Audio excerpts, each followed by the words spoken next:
सर्वेभ्यो नमो नमः। आज हम 7वीं कक्षा का जो 7वां पाठ है संकल्प है सिद्धिदायक है उसके प्रश्नोत्तर करेंगे। इससे पहले हम जो है हिंदी अनुवाद कर चुके हैं। अभी हम प्रश्न शुरू करते हैं। पहले प्रश्न में आपको क्या करना है, उच्चारण करना है। उच्चारणम कुरुते, मैं उच्चारण कर देती हूँ और इनका अर्थ भी बता देती हूँ साथ के साथ। पहला है अभवत, मतलब हुआ। अकथयत, कहा। अगच्छत, गया। नैवेदयत, निवेदन किया। अपूजयत, पूजा की। स्वपिति, सोता है। तपति, तपता है। प्राविशत, प्रवेश किया। अवदत, बोला। वदति स्म, बोलता था। वसति स्म, रहता था। रक्षति स्म, रक्षा करता था। वदति, बोलता है। चरति स्म, चरता था, चलता था, पालन करता था एक तरह से। करोति स्म, करता था। गच्छति स्म, जाता था। अकरोत, किया। और पठति स्म, पढ़ता था। दूसरा प्रश्न है उदाहरणम अनुसृत्य रिक्त स्थानानि पूरयत। उदाहरण का अनुसरण करके आपको रिक्त स्थान पूरे करने हैं। आपको ये एक तरह से पठ धातु का जो, अगर आपको लट लकार भी याद है तो ये वाला प्रश्न हो जाएगा दूसरे प्रश्न का क भाग। तो इसमें क्या लिखा है, एक तरफ एक वचन, फिर है द्विवचन और फिर है बहुवचन। ये आपका लिखा हुआ है यथा उदाहरण में जैसे लिखा है वसति स्म, वसतः स्म, वसन्ति स्म। यानी कि ये केवल प्रथम पुरुष यहाँ पे लिखा हुआ है। अगला जो है उसमें लिखा है पूजयति स्म, तो अब द्विवचन क्या बनाएंगे, पूजयतः स्म। वसति का बना है वसतः, पूजयति का क्या बनेगा, पूजयतः। स्म तो आपको सबके साथ जोड़ना है, स्म सबके साथ जुड़ेगा। आप धातु जो रखी है उसका रूप चलाएंगे। वसति का बना था वसतः, पूजयति का बनेगा पूजयतः और बहुवचन बनेगा पूजयन्ति। साथ में लगा देंगे स्म, पूजयन्ति स्म। अगला जो है वो पहला जो है रिक्त स्थान है एक वचन में, द्विवचन में लिखा है रक्षतः स्म और बहुवचन में रिक्त स्थान है। अब देखिए आप, पहला जो आपको उदाहरण दिया था वसतः, वसतः का एक वचन क्या है, वसति, और बहुवचन क्या है, वसंती। वैसे ही रक्षतः का एक वचन होगा रक्षति और बहुवचन होगा रक्षन्ति। उसके बाद है चरति स्म। चरति स्म जो है उसका द्विवचन और बहुवचन जो है वो खाली रखा हुआ है। तो द्विवचन जो है वो रक्षतः की जैसे बनेगा, तो चरति का द्विवचन क्या होगा, चरतः स्म। आप सबके साथ जोड़िए, चरतः स्म। फिर है चरन्ति स्म। अगला जो है उसमें एक वचन और द्विवचन की जगह पे रिक्त स्थान है और बहुवचन लिखा है कुर्वन्ति स्म। कुर्वन्ति स्म का एक वचन होगा करोति स्म और द्विवचन होगा कुरुतः स्म। फिर हम ये जो दूसरा प्रश्न है उसका ख पाठ देखते हैं। ख में भी आपको वैसे ही करना है, लेकिन यहाँ पे लंग लकार लिखा हुआ है। तो यथा जैसे कि उदाहरण में लिखा है अकथयत, अकथयताम, अकथयन। एक वचन, द्विवचन और बहुवचन में ख, ग और घ जो है वो तीनों ही लंग लकार में है। तो आगे जो प्रथम पुरुष है उसमें एक रिक्त स्थान दिया है और द्विवचन में लिखा है अपूजयताम, बहुवचन में लिखा है अपूजयन। ठीक है, तो आप यहाँ पे क्या लिखेंगे, अपूजयत।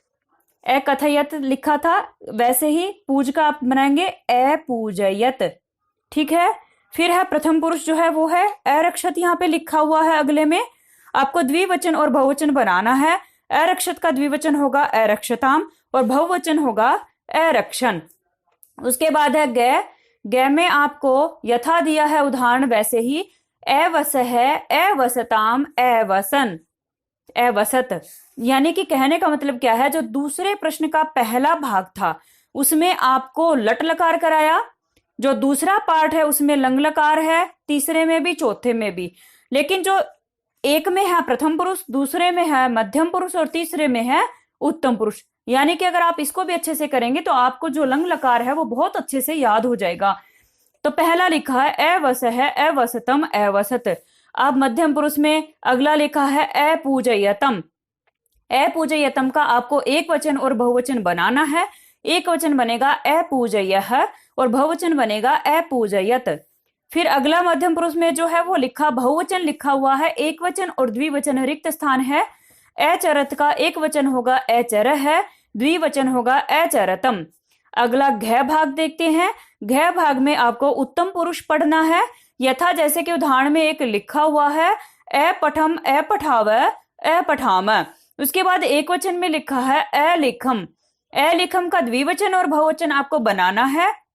तो अलिखम का द्विवचन आप बनाएंगे अलिखाव, जैसे अपठम का बना अपठाव, अलिखम का बनेगा अलिखाव। आखिरी जो है बहुवचन वो है अपठम का, आपने बना अपठाम, अलिखम का बनेगा अलिखाम। ऐसे ही उत्तम पुरुष एक और आपने बनाना है। एक वचन में रिक्त स्थान है, द्विवचन में लिखा है अरचयावय और बहुवचन में रिक्त स्थान है। अरचयावय का एक वचन होगा अरचयम, जैसे कि अपठम और अलिखम था वैसे ही बनेगा अरचयम, और बहुवचन बनेगा अरचयाम। तीसरा प्रश्न देखते हैं। तीसरे प्रश्न में आपको क्या करना है, प्रश्नानाम उत्तराणि एक पदेन लिखित है। प्रश्नों के उत्तर आपको एक पद में लिखने हैं, एक शब्द में लिखने हैं। तो पहला प्रश्न है तपह प्रभावात के सखाया जाता, तपस्या के प्रभाव से कौन दोस्त बन गए। तो उसमें विजया ने कहा था पार्वती को कि तपस्या के प्रभाव से जो हिंसक पशु थे वो तुम्हारे दोस्त बन गए हैं। तो इसका उत्तर होगा हिंस्र पशवः। अगला है पार्वती तपस्यार्थम कुत्र अगच्छत, पार्वती तपस्या के लिए कहाँ गई। तो इसका उत्तर होगा गौरी शिखरे, गौरी चोटी पर। अगला प्रश्न है कह शमशाने भवती, कौन शमशान में वसती रहता है, कौन रहता है, शिव रहता है। तो इसका उत्तर होगा शिवः। अगला प्रश्न है शिव निंदाम श्रुत्वा का क्रुद्धा जाता, शिव की निंदा को सुनकर के कौन गुस्से में आ गई। तो इसका उत्तर होगा किसको गुस्सा आया था, पार्वती। अगला प्रश्न है वटुरूपेण तपोवनम कह प्राविशत, ब्रह्मचारी के रूप में तपोवन में कौन प्रवेश करता है, किसने प्रवेश किया। तो वो थे शिव, उत्तर होगा शिवः। अगला चौथा प्रश्न है, आपको चौथे प्रश्न में क्या बताना है, कह या का कम या काम प्रति कथयत है, यानी कि कौन किसको कहता है वो आपको बताना है। यहाँ पे लाइनें लिखी हुई हैं, उन लाइनों का आप बताओगे। यथा जैसे कि पहले लाइन है वत्से तपः कठिनम भवति, बेटी तपस्या कठिन होती है, ये किसने कहा था, ये माता ने कहा, और किसको कहा, पार्वती, पार्वती को कहा। अगला है अहम तपः एव चरिष्यामि, मैं तपस्या का ही पालन करूंगी, ये किसने कहा था, ये पार्वती ने अपनी माँ को कहा था। तो पहले में आएगा पार्वती, किसने कहा, कह की जगह कह वाली लाइन में आएगा पार्वती, और किसको कहा में आएगा, या तो आप लिखिए मातरम या आप लिखिए मेनाम, यानी कि मेना उसकी माँ का नाम है। अगला है मनस्वी कदापि धैर्यम न परित्यजति, मनस्वी कभी भी धैर्य को नहीं छोड़ता, ये किसने कहा था, ये पार्वती ने कहा था, और किसको कहा था, विजया को कहा था, विजयाम। अगला प्रश्न है अपर्णा इति नामना त्वम प्रथिता, अपर्णा इस नाम से तुम प्रसिद्ध हुई, ये बात किसने बोली थी, ये विजया ने बोली थी, किसको, पार्वती को। जब वो तपस्या करती रहती है लेकिन शिव फिर भी खुश नहीं होते हैं, तो फिर विजया कहती है कि तुमने इतनी तपस्या कर ली, हिंसक पशु खुश हो गए, और अपर्णा तेरा नाम है, फिर भी तू अब तपस्या मत कर, ऐसा वो कहती है। तो अगला है पार्वती प्रीतो अस्मिता संकल्पेन, पार्वती हे पार्वती मैं तुम्हारे संकल्प से खुश हूं, ये किसने कहा था, ये शिव ने पार्वती को कहा था। तो कह शिवः और काम पार्वती। शरीरम आद्यम खलु धर्म साधनम, शरीर जो होता है वो निश्चय ही धर्म का साधन होता है, ये बात किसने बोली थी, ये बात ब्रह्मचारी ने पार्वती को बोली थी। तो इसमें आएगा वटुहु, किसको, पार्वतीम, काम किसको, पार्वतीम। अगला है अहम तव कृतदासु अस्मि, मैं तुम्हारा ऋणी हूं, ये किसने बात बोली थी, ये शिव ने बोली थी, किसको बोली थी, पार्वती को बोली थी। पहले में आएगा शिवः और दूसरे में आएगा पार्वतीम। अब हम पांचवा प्रश्न देखते हैं। पांचवें प्रश्न में आपको क्या करना है, प्रश्नों के उत्तर लिखने हैं। पहला प्रश्न है पार्वती क्रुद्धा सती किम अवदत, पार्वती जो है वो गुस्से में होकर के क्या बोली। तो क्या बोली थी, पार्वती ने बोला था अरे बहुत बोलने वाले दूर जाओ, संसार में कोई भी शिव के यथार्थ स्वरूप को, वास्तविक स्वरूप को नहीं जानता। तो इसका उत्तर आप लिखेंगे पार्वती क्रुद्धा सती अवदत यत अरे वाचाल अपसर जगति न कोपि शिवस्य यथार्थ स्वरूपम जानाति यथा त्वम असि तथैव वदसि, जैसे तुम हो वैसा ही बोलते हो। अगला प्रश्न है कह पाप भाग भवती, कौन पाप का भागी होता है। तो जो निंदा करता है वो और जो सुनता है वो दोनों ही पाप के भागी होते हैं। इसका उत्तर होगा शिवः निंदा यह करोति शृणोति च पाप भाग भवती, जो शिव की निंदा करता है वो पाप का भागी होता है और जो सुनता है वो भी पाप का भागी होता है। अगला है पार्वती किम कर्तुम ऐच्छत, पार्वती ने क्या करने की इच्छा जताई। तो पार्वती ने तपस्या करने की इच्छा जताई, तो इसका उत्तर होगा पार्वती तपस्याम कर्तुम ऐच्छत, पार्वती ने तपस्या करने की इच्छा जताई। उसके बाद है पार्वती कया साकम गौरी शिखरम गच्छति, पार्वती किसके साथ गौरी शिखर पर गई। तो वो विजया के साथ गई थी, उत्तर होगा विजया साकम, पार्वती विजया साकम गौरी शिखरम गच्छति। छठा प्रश्न देखते हैं। छठे प्रश्न में आपको क्या करना है, समानार्थक पदानी, समानार्थकानी पदानी यानी कि पर्यायवाची पद जो है वो लिखने हैं। आपको मंजूषा के पदों का मैं अर्थ बता देती हूँ। पहला है माता मतलब माँ, मौनम मतलब चुप, प्रस्तरे पत्थर पर, जंतव है प्राणी, नयनानी आंखें। फिर जो प्रश्न में है वो हिंदी बताती हूँ। शिलायाम यानी कि पत्थर पर, पशव है पशु, अम्ब माँ, नेत्राणी आंखें और तूष्णीम चुप। तो पहला जो है शिलायाम, शिलायाम का उत्तर यानी कि पर्यायवाची क्या होगा? शिलायाम का पर्यायवाची होगा प्रस्तरे, पशव का होगा जंतव है, अम्बा का माता, नेत्राणी का नयनानी और तूष्णीम का मौनम। सातवां प्रश्न है उदाहरण अनुसारम पद रचनाम कुरुतः। उदाहरण के अनुसार आपको पद रचना करनी है। यथा जैसे कि लिखा है वसति स्मः। वसति स्मः का अर्थ होता है रहता था, और इसके बराबर में लिखा है अवसत, इसका भी अर्थ है रहता था। इसमें अंतर क्या है? जो वसति स्मः है उसमें वसति में लट लकार लगा करके और स्मः लगा दिया गया है, जिसका अर्थ होता है था, रहता था, और उसका आपको लंग लकार बनाना है। तो लंग लकार बनाने का एक नॉर्मल सा तरीका आपको मैं पद रचना करने का बताती हूँ।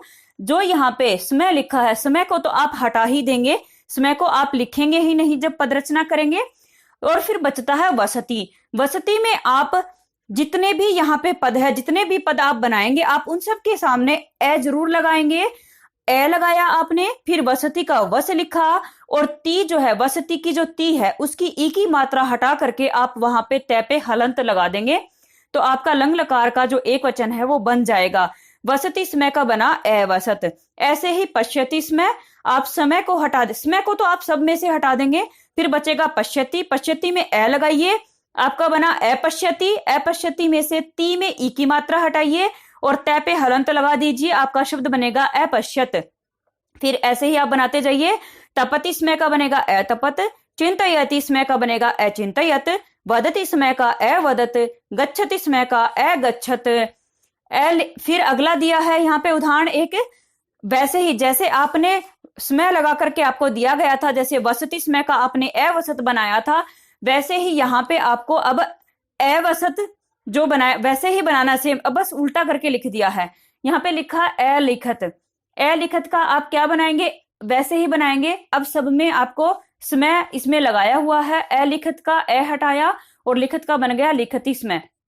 ऐसे ही अगले में लिखा कथयति स्मः, वैसे ही आप बनाइए, स्मः को हटाइए, कथयति में अ लगाइए, आपका बन गया अकथयति, और ती पे ई की मात्रा हटा करके तय पे हलंत लगा दीजिए, शब्द बन गया अकथयत। ऐसे ही अगला है नयति स्मः, नयति स्मः का बनेगा अनयत। फिर है पठति स्मः, पठति स्मः का बनेगा अपठत। फिर है धावति स्मः, इसका बनेगा अधावत। आगे है हसति स्मः, इसका बनेगा अहसत। इस प्रकार हमने जो 7वीं कक्षा का 7वां पाठ था उसके प्रश्नोत्तर कर लिए। अगर आपको हमारी वीडियो पसंद आए तो लाइक, शेयर और सब्सक्राइब कीजिए, और इससे संबंधित जो भी सुझाव है वो आप हमारे कमेंट बॉक्स में लिख